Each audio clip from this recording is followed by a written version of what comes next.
Hello and welcome back to my channel. My name is David Novak. This is a recent reads video, a video wherein I talk about the most recent books which I have completed reading since the last recent reads video. I have a playlist of all my recent reads videos which encompass all of the books I have read since this channel became a BookTube channel. The channel existed prior to that as a vehicle for reading poetry aloud, but sometime over a year ago, I decided to take the plunge and to become a full-fledged booktuber. I don't do reviews of books as such, and I will try to talk about my experiences with the books that I read and possibly give you some sense of them, but I would not even know where to begin to attempt a review. The first of the three books which this video will cover that I finished was Braiding Sweetgrass by Robin Wall Kimmerer.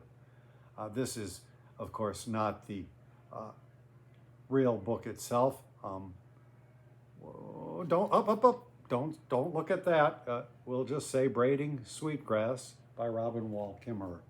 I have a genuine copy of the book, a hardcover copy, and I have lost track of it. I cannot find where it is. I live in tight quarters and wind up putting books under other books and behind other books. And I had not originally intended to read this book when I did. I thought, well, I will read it in the far off future. And then all of a sudden, the urge overcame me. I think it was because last I had finished reading a book of Native American history by Ned Blackhawk, and I just wanted to keep that momentum going of reading about Native American subjects. Now, Ned Blackhawk preferred the term indigenous, I believe.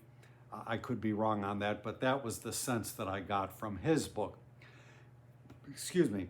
So since I could not find my copy, I managed to check out an ebook from the public library, but that is not the whole story either.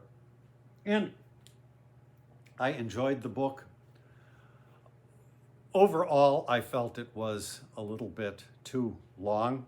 I don't know what the actual page count is. It's very hard for me to understand how an ebook correlates to a print book in terms of page count. It seemed mighty hefty to me. I mean, it felt like 500 pages. I'm sure it could not have been because it was a bestseller, I believe, and I don't think bestsellers have that kind of length. I've heard so many people speak highly about it on BookTube. It is a compilation of sundry essays, and they were very uneven in quality. Very uneven, I should say, more than that, in the interest level that they held for me. So there were some that I was really with the author for every syllable, and then there were other ones where I was tapping my fingers and going ho-hum. A lot of the content is memoir based. The author is a scientist and a Native American, and she teaches students, college level students, I believe, possibly on a reservation, though she herself does not hail from one, I believe. I have not researched her biography. And sometimes she will take her students on field outings and relate her experiences with them. The natural world figures prominently in this book, both from a scientific viewpoint and from a Native American viewpoint. And she is making a sincere attempt to integrate the world of science with Native American ecological philosophy. The two do not exactly mesh, but it was the Native American ecological philosophy that I found most suited to my interests at this time.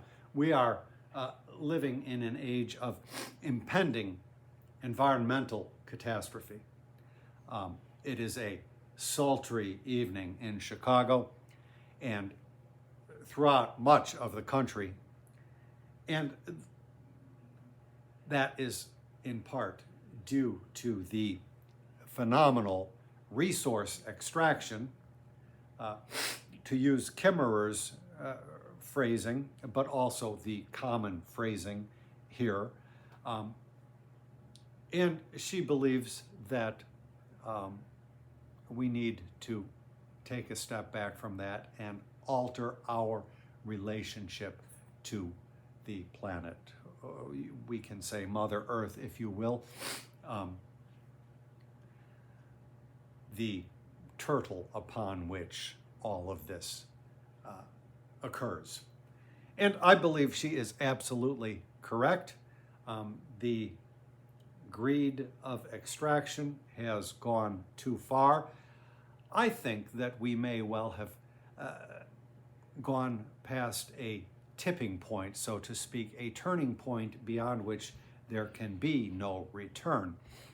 But if some remnant of humanity and some remnant of nature as we know it does manage to persist, then I think we cannot continue without altering our habits of consumption drastically. You did not want to hear me pontificate to you, obviously, but I think the main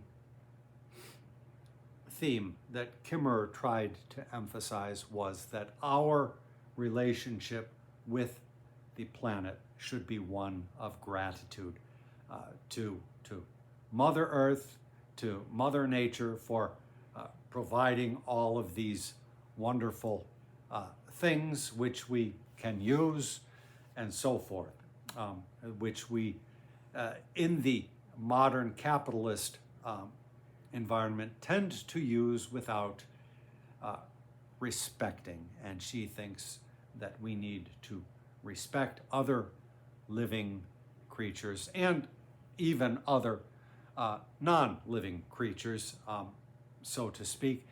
Actually, in the Native American cosmology, as Kimmerer puts it forth, all of the world is invested with vital force. Now here I feel like I'm slipping into chi philosophy. I am not an expert on any of this, but politically, I think I stand with Kimmerer 100%. The writing of the book felt uneven. The interest, as I say, on an essay-to-essay level varied drastically. So some of the personal information I did not really need to know. But on the other hand, after reading Ned Blackhawk's book, which talked about history, and then a year before that, I had read The Night of the Living Res by Morgan Talty, which was the first book I have ever read dealing with the original inhabitants of the North American continent. I felt that her book provided a real good window into Native American life today. The book by Talty really was specific to the res, as he said, and Kimmerer's book being, to a degree, a book of philosophy, felt a lot broader than that. I say that with the caveat, of course, that I liked Talty's book much better, but we are comparing apples to oranges here. And I think that Kimmerer did a real good job as far as educating me to a degree about Native American practices. The Sweetgrass is used sort of as a metaphor, and each chapter, the chapters are compiled into sections, and so one will be about planting sweetgrass. The final one was about burning it, and there will be one about braiding it, and so forth. And I couldn't really get any grasp of why certain essays were lumped together. But what helped me through the book finally was, as I say, I am a reader that tends to get annoyed by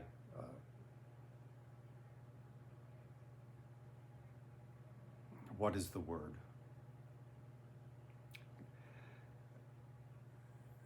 Overly cliched prose. Sometimes I was right with Kimmerer as her prose appeared to soar to the heights of Parnassus, but at other times it just seemed so laden with cliche and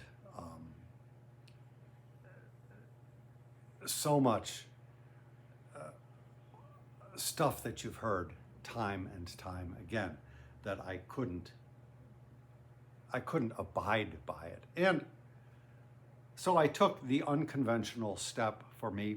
I went back to the public library website and found that an audiobook existed, and I checked it out.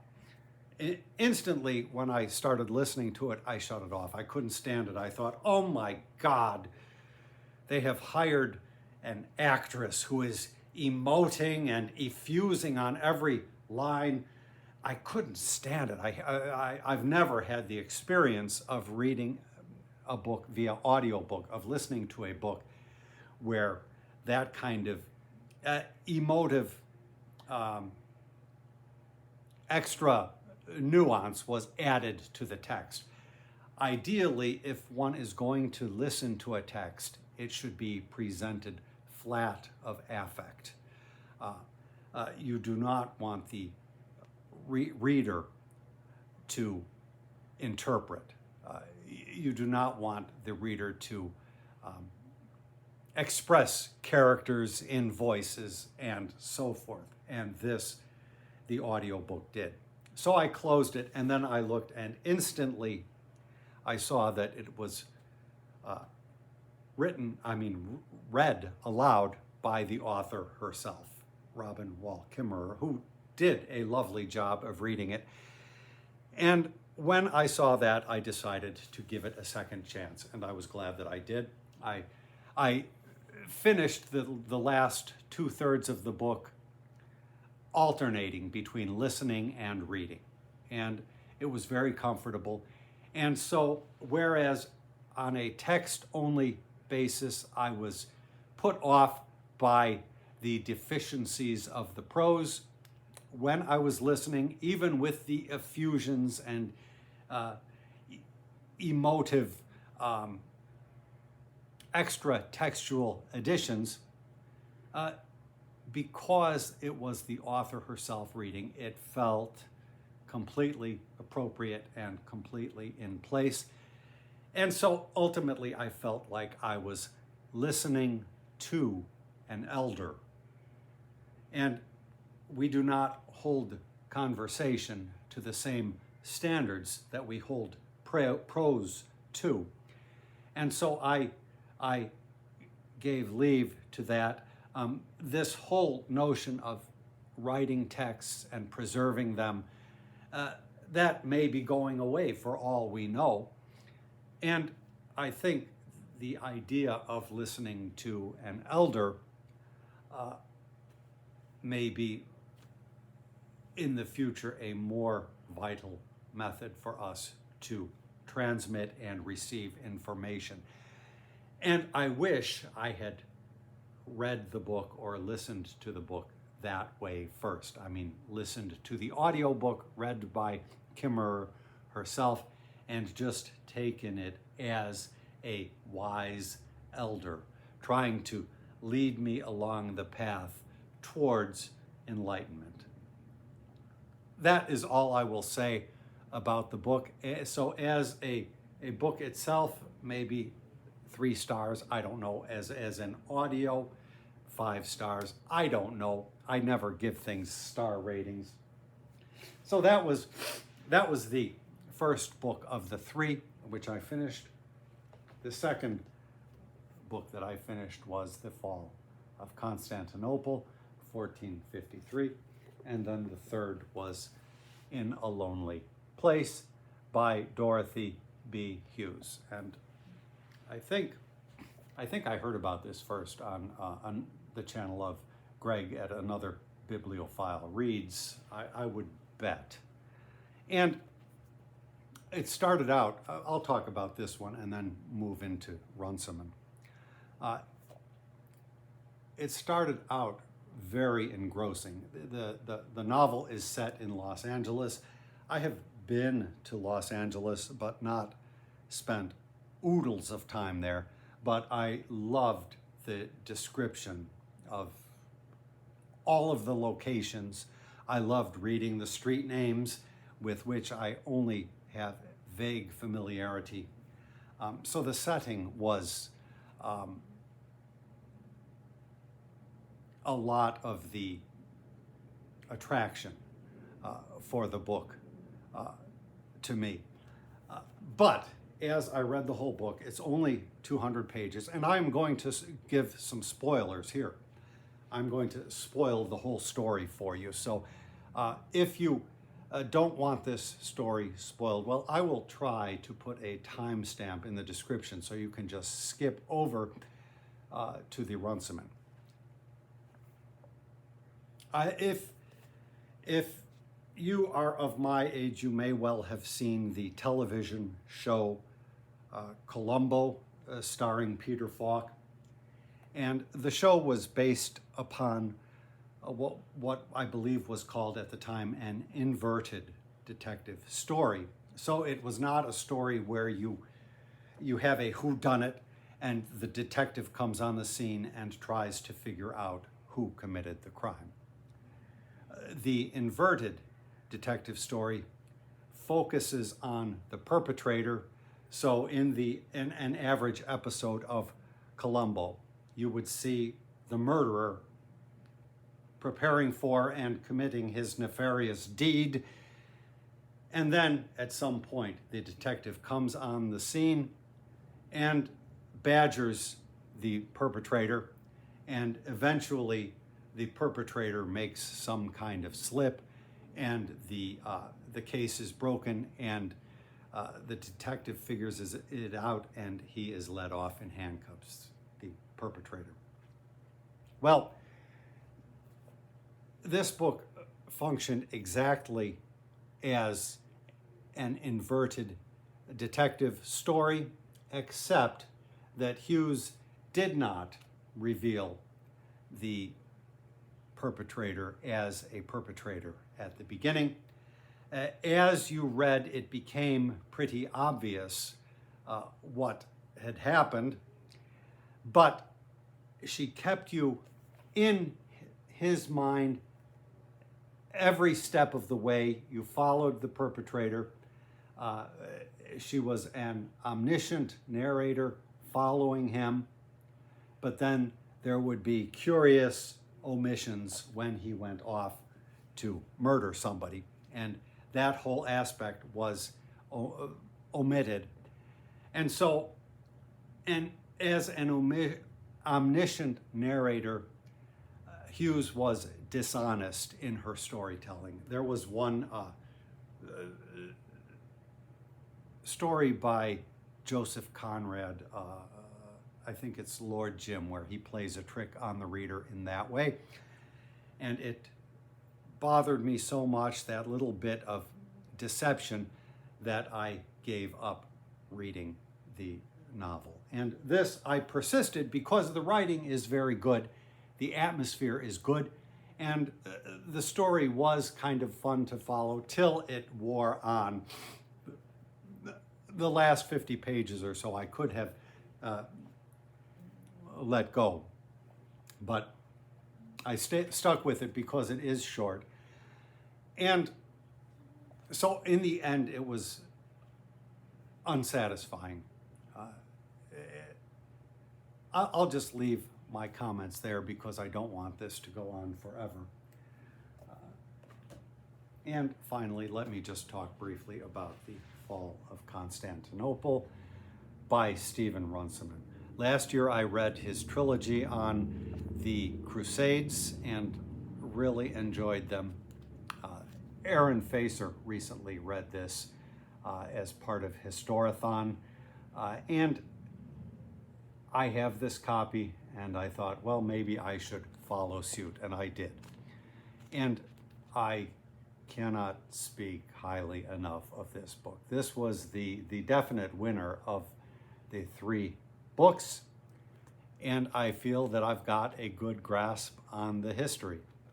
I've talked a little bit about it briefly elsewhere. The first couple of chapters were hard because he gives you a lot of background, and so you have places and names that are hard to follow. But as the action commences, he gives you pretty much a blow-by-blow narrative of how the city came to falling. And it was interesting, riveting, if I didn't just say that. And I can understand with stories like this why people find military history so engrossing. It, of course, was a pivotal moment in the history of Christianity. And I have to say that it probably, myself being of the Christian party, it probably counts as being the most unrelentingly sad book I've read in a long, long while. You are taking the viewpoint of this band of inhabitants. It's not a band, obviously. This population of citizens of Constantinople, and of course we have the foreknowledge which they lacked and which other people lacked, and you see them fighting for their lives, and the situation grows more desperate and more desperate, and of course the ultimate conclusion. And Runciman takes it a little further than that. Then he talks about what happened to the inhabitants afterwards. He talks about the way Europe responded or reacted, because nobody in Europe thought that this was even possible, that Constantinople could fall. And then there's even an appendix 2, which talks about how the church progressed. And I believe Runciman has a whole nother book which deals with that topic, which this book, if the trilogy on the Crusades did not, this book made me a Runciman acolyte to the point where I feel like I probably should try to read everything that Runciman wrote. I don't know quite what he had or has, but this just came in tonight, and I think I know what it is. This is an exciting booktube tradition where we open some mail. I am not always so good with it, though. This is working okay. I hope I don't accidentally stab myself and then bleed all over on the camera, but people have done as much or worse for the sake of making a video or taking a selfie. Oh my, my, my. Oh my, this is better than I thought. This is better than I thought. Oh, look at this. Oh my, this is just incredible. Where is, I was expecting another one of these, and I at least got a more recent copy. This is the Sicilian Vespers. So I don't know that I will be starting this soon. Let me read you the back. On 30 March 1282, as the bells of Palermo were ringing for Vespers, the Sicilian townsfolk, crying "Death to the French," slaughtered the garrison and administration of their Angevin king. Seen in historical perspective, it was not an especially big massacre. The revolt of the long subjugated Sicilians might seem just another resistance movement. But the events of 1282 came at a crucial moment. Stephen Runciman takes the Vespers as the climax of a great narrative sweep covering the whole of the Mediterranean in the 13th century. His sustained storytelling power is displayed here with concentrated brilliance in the rise and fall of this fascinating episode. So I don't know, I may have to pick this up. How does it compare with this in page count? Oh, it's even longer, so that's great. This is at least almost, yeah, with the appendix, it's 293 pages. This is just barely over 200 pages. So this is wonderful. Font size about the same? Yeah, pretty much. I mean, it's the same publisher. And I don't know, maybe I should just go for it. I've read Dante all my life, and you always read little introductions by the editor or the translator, and you pick up little bits and pieces of the politics of the time. And I read somewhere that this book is supposed to really give you a good sense of the whole milieu. So I don't know. I just don't know. I've already started reading a couple of things. What have I started reading? I've started reading this one. I don't know how you say his name. Olaudah, Equiano. So this is the only major slave narrative that I have not read, so I am starting that. And I have started the history by M.I. Finley and I think it's H.W. Pleket of the ancient Olympics. And so do I dare make this my third? I am seriously considering it, although that would deprive me of any fiction book. So I maybe had better put this on the back burner until I finish either this or the history of the Greeks. This is a tough call. Anyhow, that is what I have been reading, possibly what I will be reading. Thank you very much for stopping by my channel.